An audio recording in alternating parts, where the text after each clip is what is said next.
नमस्कार, आप देख रहे हैं देसी न्यूज़ और मैं हूं आपके साथ मोहम्मद तौफीक आलम। आज देसी न्यूज़ के इंटेलेक्चुअल इंटरव्यू में मौजूद हैं सिमरी बख्तियारपुर विधानसभा से निर्दलीय उम्मीदवार आदरणीय रितेश रंजन साहब। सबसे पहले आपका हमारे चैनल में बहुत बहुत स्वागत। सबसे पहले ये बताइए कि आपको आपका ट्रैक्टर चलाता किसान पूरे क्षेत्र का भ्रमण कर लिया है, क्या आपको चुनावी उम्मीद नजर दिखाई दे रही है सिमरी बख्तियारपुर विधानसभा 2020 में?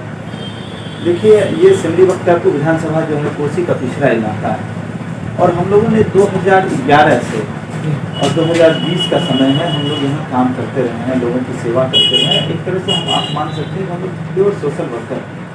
और मैं 2015 में भी चुनाव लड़ा था, जब आदरणीय दिनेश चंद्र यादव जी यहाँ चुनाव लड़ रहे थे और उस समय ईश्वर सलाउद्दीन भी चुनाव लड़ रहे थे, लोजपा से लड़ रहे थे और मैं एक निर्दलीय प्रत्याशी के रूप में तीसरे पोजीशन पर। और आज भी मैं चुनाव मैदान में हूँ और मुझे पूरा विश्वास है कि जितना मैंने लोगों के लिए काम किया, लोगों की सेवा की, जितना ईश्वर ने मुझे क्षमता दी, और मुझे पूरा विश्वास है कि लोग जो है जागरूक हैं और लोग ऐसे लोगों को चुनना चाहेंगे जो सुख दुख के साथ हैं। यहाँ जो उम्मीदवार हैं सब पैराशूट उम्मीदवार हैं, जिनका कोई सामाजिक सरोकार नहीं रहा, कभी किसी का सुख दुख से लेना देना नहीं रहा, कभी कोई दल में उनका समर्पण नहीं रहा, बल्कि दल की सदस्यता लेते हैं, दूसरे हाथ से टिकट लेते हैं।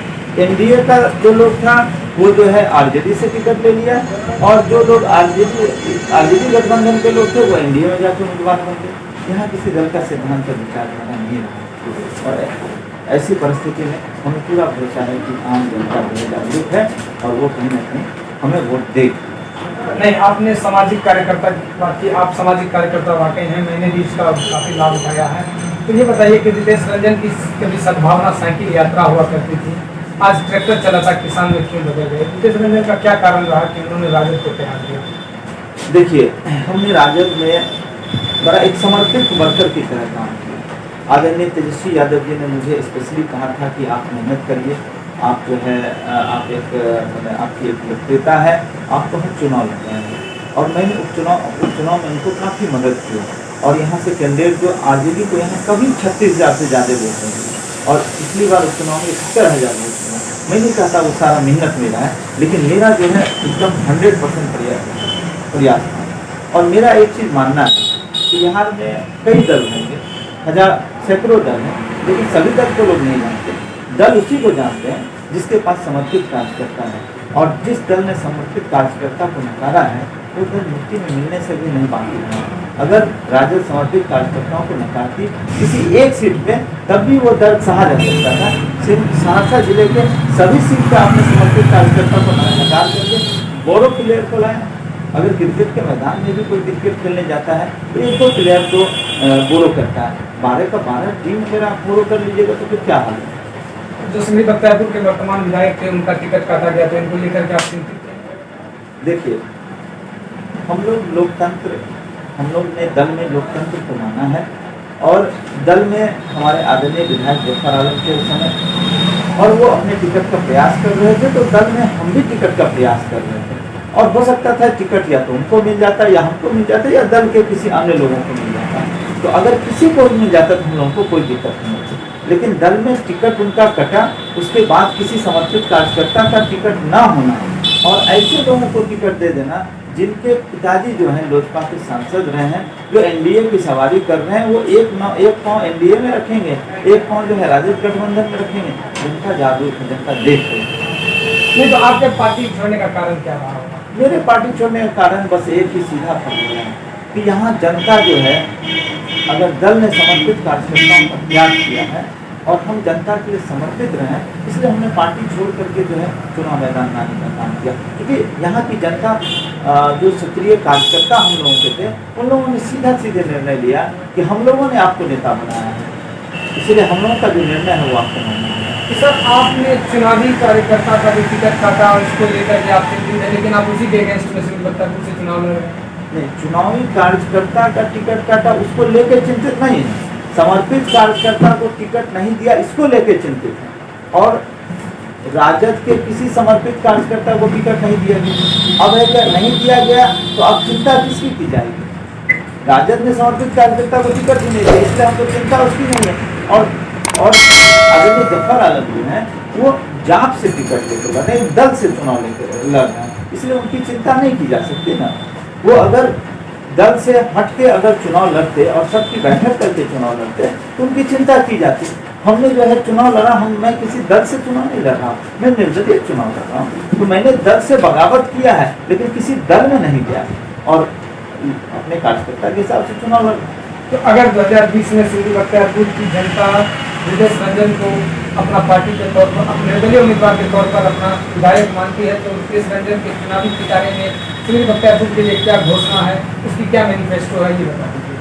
देखिए, हम लोग चूँकि इस मिट्टी में पले बने हैं और एक एक क्षेत्र का नॉलेज है, एक एक क्षेत्र का पता है। मैंने आपको पहले ही बताया कि ये एकदम पिछड़ा इलाका है कोसी का, और कोसी का इलाका है तो यहाँ सबसे अगर खराब स्थिति अगर कहीं की है तो इसका भौगोलिक दृष्टिकोण से इसका बांध के इलाके का लोग जानवर से बदतर जीवन जी है।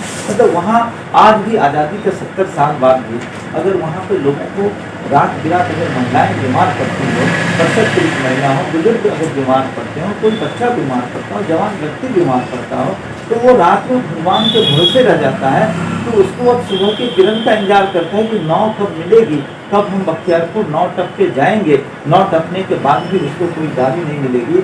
तो आप सोचिए क्या कि वो भगवान भरोसे जो जीवन जी रहा है, क्या इस देश को आज़ाद इसलिए कराया गया था कि लोग आज एक छोटा सा पुल के लिए तरसे, चाहे वो डिंगराही के लोग उनके कदम्बर के लोग। मेरी प्राथमिकता सबसे पहले जो है उस इलाके का बांध के भीतर के लोग हैं। मेरी दूसरी प्राथमिकता, क्योंकि हम लोग हमेशा गरीब लोगों के लिए काम किए हैं। आप जो महादलित लोग हैं, मेरे बगल का इलाका है, महादलित की बस्ती है, मैं बचपन में भी वहाँ जाता था।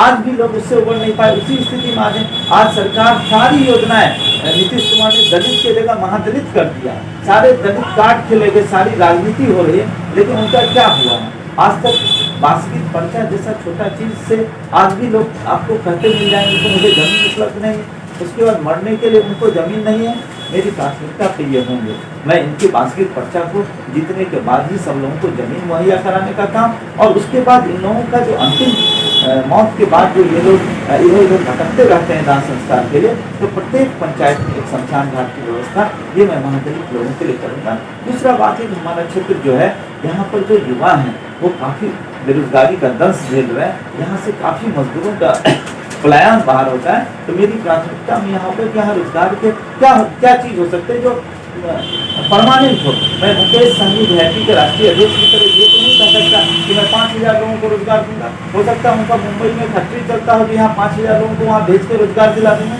लेकिन हम ये जानते हैं कि हमारी मिट्टी, हमारी धरती में जहाँ जो है मक्का उत्पादित क्षेत्र है, जहाँ पानी है, जहाँ मछली के उद्योग की संभावना है, जहाँ पान मखाना के उद्योग की संभावना है, अगर ये उद्योग लगते हैं तो यहाँ रोजगार के अवसर क्रिएट होंगे।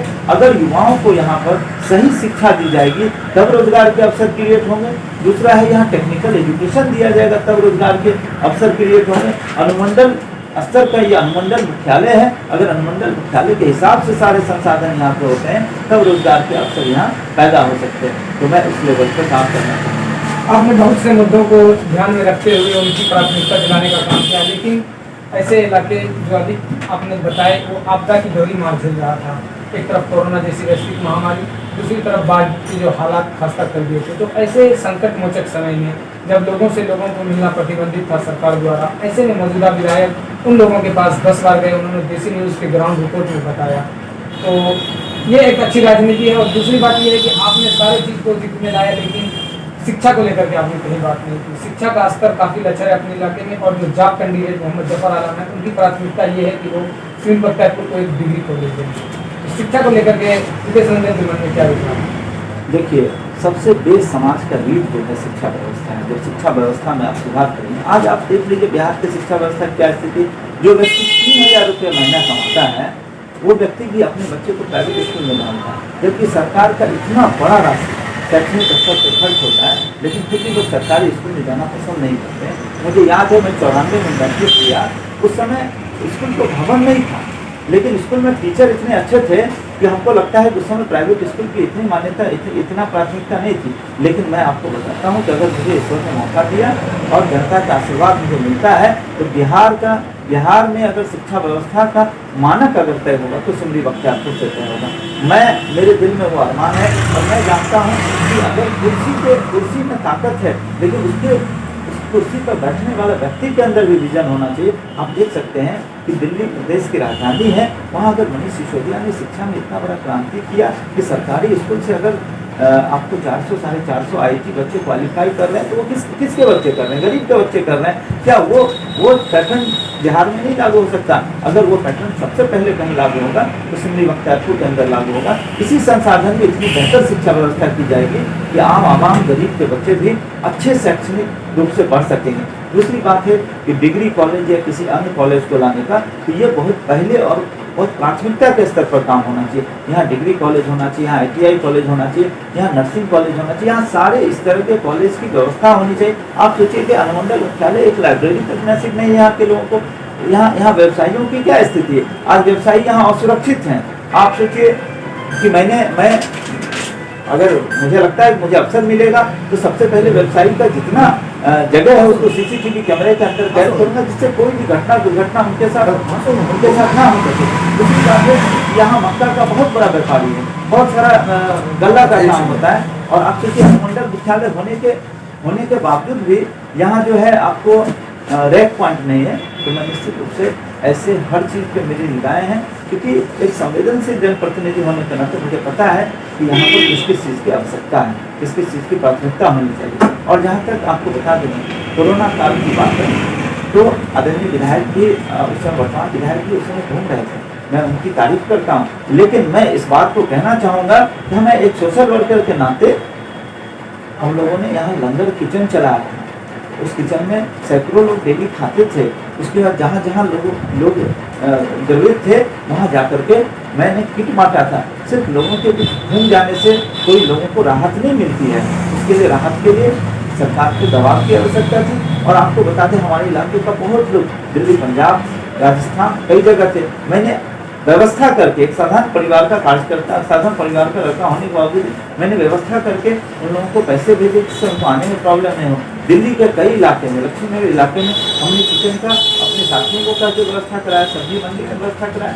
ये हम लोगों की संवेदनशीलता है। इसके लिए हम लोग काम करते रहेंगे। नहीं अगर संवेदनशीलता होती तो नेपाल भूकंप से आज टीम कैसे काम करते? मुजफ्फरपुर समाज में हम लोग अपनी टीम के साथ कैसे काम करते? बाढ़ पीड़ित के इलाके में आप कभी नहीं देख होंगे कि मैं घर में बैठा, मैं हमेशा काम करता था और हाँ मेरी प्राथमिकता है। बहुत शुक्रिया। देसी न्यूज़ के इंटेलेक्चुअल इंटरव्यू में आपने एक मुद्दे को जो साक्षरता से बताया है वो वाकई सराहनीय कदम है, और उम्मीद है कि इस बार सिमरी बख्तियारपुर से ट्रैक्टर चलाता किसान इस बार सरकार चलाने की बात, और सरकार चलाने का दावा अगर रितेश रंजन को देते हैं तो शिक्षा से लेकर के जो बाढ़ की स्थिति में पुल के लिए काफ़ी लोग त्रासदी में अपना जीवन व्यतीत कर रहे हैं, मर जाते हैं, ऐसे लोगों की समस्याओं का समाधान करेंगे रितेश रंजन। आप देख रहे थे देसी न्यूज़, कैमरामैन गुलाम दोस्त के साथ ब्यूरो रिपोर्ट सिमरी बख्तियारपुर। अगर आपको हमारे वीडियोस पसंद आए तो प्लीज लाइक करें, सब्सक्राइब करें और शेयर करें।